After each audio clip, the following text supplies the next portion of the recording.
ভারতের জম্মু ও কাশ্মীরে আবারও জঙ্গি হামলায় নিহত হয়েছে অন্তত ৫ সেনা সদস্য। আহত ৭ সেনার মধ্যে ৬ জনের অবস্থাই গুরুতর। প্রতিরক্ষা মন্ত্রণালয় শক্ত প্রতিশোধের হুঁশিয়ারি দিলেও একে ফাঁপা বুলি বলছেন বিরোধী দলীয় নেতা রাহুল গান্ধী। মঙ্গলবার সকালে ভারতের প্রতিরক্ষা মন্ত্রণালয়ের বিবৃতিতে হামলা ও হতাহতের খবর নিশ্চিত করা হয়।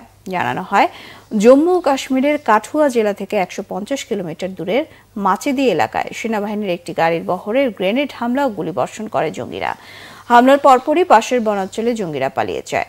যুক্তরাষ্ট্রে তৈরি M4 কার্বাইন রাইফেল এই হামলায় ব্যবহার করা হয়েছে বলে জানায় সেনা সদর। দায় স্বীকার করে বিবৃতি দিয়েছে পাকিস্তান ভিত্তিক জঙ্গি গোষ্ঠী জৈশ-ই-মোহাম্মদের সাথে জড়িত কাশ্মীর টাইগার্স। এর আগে শনি থেকে রবিবার সেনা ও জঙ্গিদের পাল্টাপাল্টি হামলায় 2 সেনা ও 6 সন্দেহভাজন জঙ্গি নিহত হয়েছে। হতাহত সেনা সদস্যদের পরিবারের প্রতি সমবেদনা জানিয়ে সামাজিক মাধ্যমে স্ট্যাটাস দিয়েছেন রাষ্ট্রপতি দ্রৌপদী মুর্মু এবং প্রতিরক্ষা দপ্তর।